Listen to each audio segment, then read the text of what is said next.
नमस्कार, मैं हूं आपका दोस्त विजय विद्रोही और आप देख रहे हैं हमारा खास कार्यक्रम विजय फैक्टर। तो बिहार में जो वोटर लिस्ट की गहन समीक्षा चल रही है, उस प्रक्रिया का विरोध करते हुए एनडीए के एक प्रमुख धड़े टीडीपी ने महत्वपूर्ण सुझाव दिए हैं। अभी तक आपने जितने वीडियो देखे होंगे उसमें आपने देखा होगा कि टीडीपी ने क्या क्या कहा, लेकिन जो टीडीपी ने चंद्रबाबू नायडू उसके अध्यक्ष हैं, जो महत्वपूर्ण 3 या 4 इतने बड़े सुझाव दिए हैं, इतने क्रांतिकारी सुझाव दिए हैं कि चुनाव आयोग हिल गया है। मोदी सरकार का अगर वोटर लिस्ट में धांधली करके चुनाव जीतने का इरादा था तो वो भी बैकफुट पर आ गए होंगे, ये आरोप है कांग्रेस का।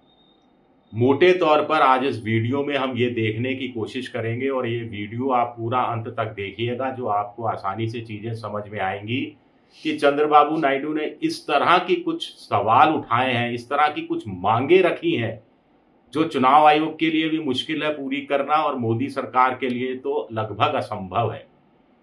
अब चंद्रबाबू नायडू क्या कह रहे हैं? चंद्रबाबू नायडू ये कह रहे हैं कि जिन लोगों के नाम पहले से वोटर लिस्ट में शामिल हैं, रिवाइज वोटर लिस्ट में उनके नाम शामिल करने के लिए कोई कागज पत्र मंगाने की जरूरत नहीं है, जब तक कि आपके पास फुल प्रूफ कोई केस ना हो कि ये संदिग्ध आदमी है।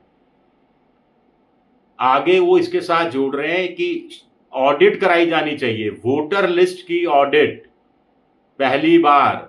यानी चुनाव आयोग पर से भी चंद्रबाबू नायडू का क्या भरोसा उठ गया है, जो कह रहे हैं कि सीएजी जैसी संस्था से अगर एनोमली सामने आती हैं, अगर वोटर लिस्ट में गड़बड़ी की शिकायत सामने आती है तो इसकी ऑडिट सीएजी से कराई जानी चाहिए। ये बहुत बड़ा क्रांतिकारी सुझाव है। ऐसी मांग तो विपक्षी पार्टियों ने भी नहीं की है। नायडू का कहना है कि आमतौर पर वोटर लिस्ट में नाम ये घटा दिए गए, ये जोड़ दिए गए, इस जाति विशेष के, इस धर्म विशेष के नाम हटा दिए गए, इस तरह के आरोप लगते हैं और चुनाव आयोग के अधिकारी ही जांच करते हैं जो वोटर लिस्ट बनाती है, तो उसका कोई मतलब नहीं रह जाता। इससे अच्छा तो सीएजी से जांच कराई जाए, सीएजी से पूरे मामले की, जो खुद सीएजी एक संवैधानिक संस्था है, ऑडिट कराई जाए।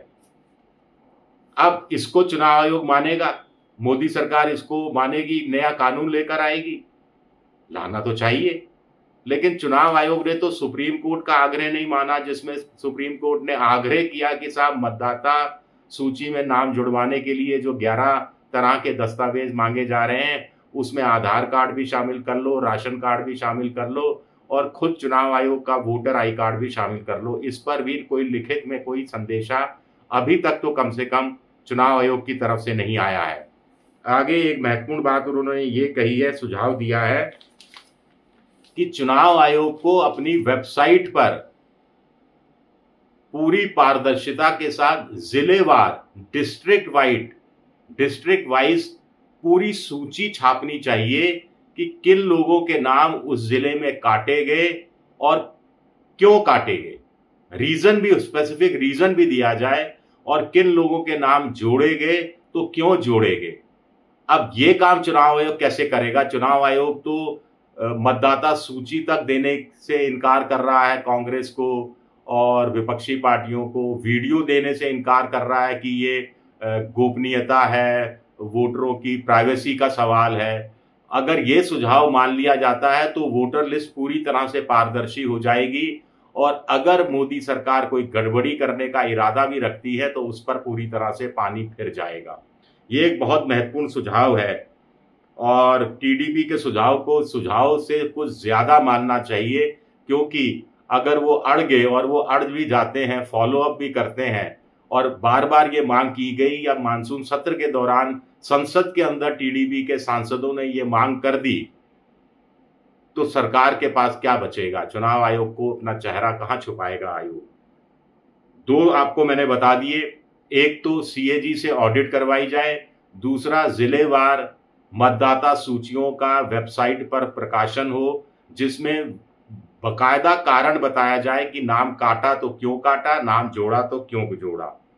इसके अलावा वो कह रहे हैं कि आधार बेस क्रॉस वेरिफिकेशन होना चाहिए, यानी आधार को वोटर आई कार्ड से, मतदाता सूची से लिंक करने का काम होना चाहिए, जिससे चुनाव आयोग स्वीकार करता रहा और अब जिससे इनकार कर रहा है। और इसके साथ साथ चंद्रबाबू नायडू ने भी स्पष्ट कर दिया है कि चुनाव आयोग का काम नागरिकता का प्रमाण पत्र देना नहीं है, चेक करना नहीं है, और ये चुनाव आयोग का पर है कि वो किसी वोटर लिस्ट से किसी वोटर का नाम काटने का कोई बड़ी वजह बताए।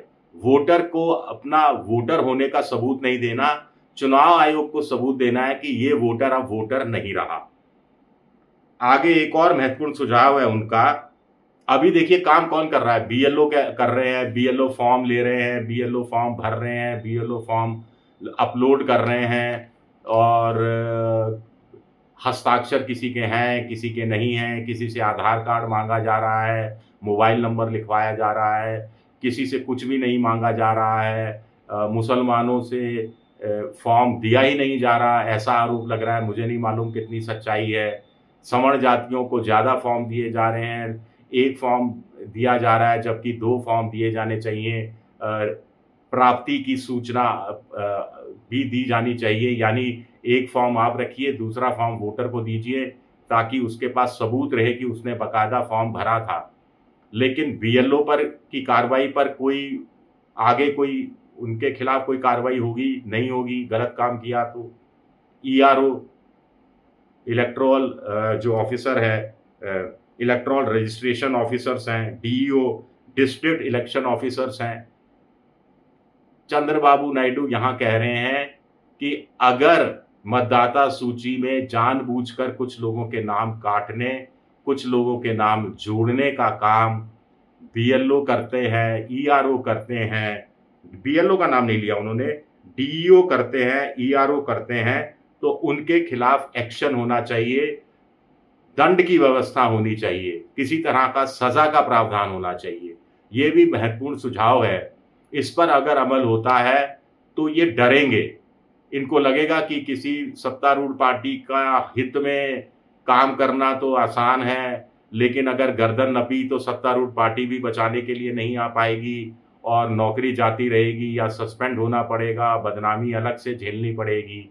तो ये डर बैठाना ईआरओ में और डीईओ में बहुत ज़रूरी है, जिस तरफ चंद्रबाबू नायडू इशारा करते हुए दिखाई दे रहे हैं। ये भी एक महत्वपूर्ण सुझाव है। चौथा उनका इसी से जुड़ा हुआ सुझाव है कि राज्य के स्तर पर एक ombudsman होना चाहिए, एक व्यक्ति विशेष होना चाहिए, जो कोई सीनियर जज हो सकता है, कोई रिटायर्ड आदमी ब्यूरोक्रेट हो सकता है, वो ये सारा राज्य भर का काम देखे चुनाव आयोग का कि ये कितनी निष्पक्षता के साथ किया जा रहा है, कितनी इसमें पारदर्शिता बरती जा रही है और कितनी धांधली हो रही है। तो इस तरह के एक व्यक्ति को भी बिठाया गया तो चुनाव आयोग के सर पर या चुनाव आयोग की गतिविधियों पर नजर रखने वाले 2 लोग हो जाएंगे, एक ओम्बुड्समैन हो जाएगा और एक सीएजी हो जाएगी। ये बहुत महत्वपूर्ण सुझाव है। इस पर सभी पॉलिटिकल पार्टियों को दबाव डालना चाहिए, मुझे कम से कम लगता है, अगर वोटर लिस्ट को पारदर्शी बनाना है तो। शुक्रिया मेरा ये वीडियो देखने के लिए, बहुत बहुत शुक्रिया।